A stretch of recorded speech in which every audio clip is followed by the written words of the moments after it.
Hi நண்பர்களே, வணக்கம் எல்லாருக்கும். இது என்னென்னா ஒரு சண்டே விலாக் தான். இது எப்படி இருக்குன்னா, நான் என்ன தான் நம்ம லேடிஸ் வீட்டு வேலை பார்த்தாலும் சரி, ஆனால் வெளியிலையும் போய் வேலை பார்க்கணுங்கிற கட்டாயம் வரும்போது ரொம்ப ரொம்ப கஷ்டமாக இருக்கும். அதுவும் என் லைஃப்பில் ரொம்ப மோசங்க. நான் கடவுள் அப்படி விளையாடுறாரு. ஒரு ஆண் பக்கத்தில் இல்லைன்னு வச்சுக்கோங்களேன், அந்த பொண்ணு தான் ஆணுக்கு ஆணாகவும் பெண்ணுக்கு பெண்ணாகவும் நின்று அந்த குடும்பத்தையே நிர்வாகம் பண்ணி ஆகணும். நல்ல வேலைங்க, எனக்கு 2 பெண் குழந்தைங்களோட பிறந்துச்சு. அதுவே பெரிய பாக்கியம். ஏன்னா இன்றைக்கி நான் படுற கஷ்டம் என் குழந்தைங்க நாளைக்கு என்னை உட்கார வச்சு சோறு போடுவாங்கன்னு ஒரு நம்பிக்கை இருக்குது. அப்படியே கமெண்டில் சொல்லுங்கள், யாருக்கெல்லாம் பெண் குழந்தை இருக்குதுன்னு சொல்லி. ஏன்னா பெண் குழந்தைய பெற்றவங்க ரொம்ப ரொம்ப அதிர்ஷ்டசாலின்னு சொல்கிறாங்க. என் விஷயத்துலையும் அது உண்மைதாங்க. சின்ன குழந்தையாக இருக்கும்போது அவங்களால நமக்கு எதுவும் உதவி செய்ய முடியாது. ஆனால் இதே குழந்தைங்க வளர்ந்து பெரிய பிள்ளையாகும்போது கண்டிப்பாக நமக்கு ஒரு தண்ணி மொண்டு கொடுக்கறதுக்கு கூட நம்ம பொம்பளை பிள்ளைங்க தான் ஓடி வருவாங்க. ஆம்பளை பிள்ளைங்க வரவே மாட்டாங்க. என்ன ஆனாலும் சரி வெளியில் தான் போய் சுற்றுவானுங்களே தவிர வீட்டை எப்பயாவது தான் கவனிப்பானுங்க. ஆனால் பொம்பளை பிள்ளைங்க அப்படி கிடையாதுங்க. அம்மாவையும் பார்த்துக்குவாங்க, வீட்டு வேலையும் பார்த்துக்குவாங்க. அதனால தான் நான் சொல்கிறேன், பெண் குழந்தைங்களை பெற்ற எல்லா அம்மா அப்பாவும் அதிர்ஷ்டசாலி அப்படின்னு சொல்லிட்டு. கடவுளே நேரில் பிறக்கிற மாதிரி தாங்க நம்ம வீட்டில் குழந்தைங்களாம். அவங்கள பத்திரமா பார்த்துக்க வேண்டியது நம்மளோட கடமை தாங்க. சரி, நம்ம இப்போ என்ன செய்ய வந்திருக்கோம் அப்படின்னா, சிக்கன் குழம்பு தான் வச்சேன்.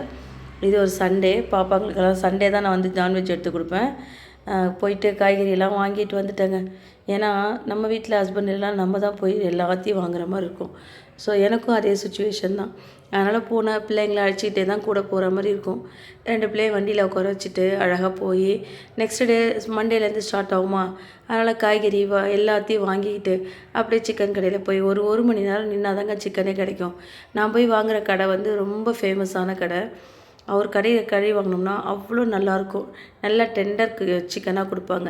அதனால் அதை வாங்கிட்டு மற்ற வேலையெல்லாம் முடிச்சு வச்சுட்டு அதுக்கப்புறம் நம்ம சமையல் செய்ய ஆரம்பிச்சிட்டாங்க. நான் செய்கிறதே பார்த்திங்கன்னா, குழந்தைங்க காரம் இல்லாமல் சாப்பிடணும் அப்படின்னு தான் செய்ய ஆரம்பிப்பேன்.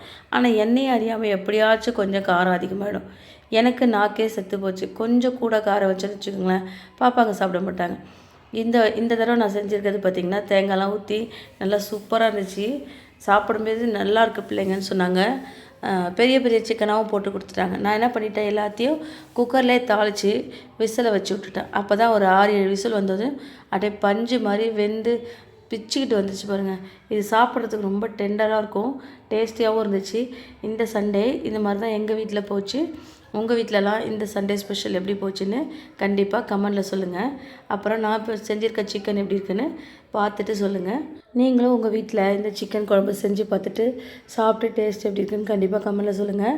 நான் பிளேட்டில் சர்வ் பண்ணிகிட்டே இருந்தேன். டக்குன்னு பார்த்தா வீடியோ கட் ஆகிடுச்சிங்க. சாதம் போட்டேன், குழம்பு ஊற்றுறதுக்குள்ளேயுமே வீடியோவை நானே நிப்பாட்டிட்டேன். ஓகேங்க, நெக்ஸ்ட் வீடியோவில் பார்க்கலாம். Thank you so much. Bye bye, tata.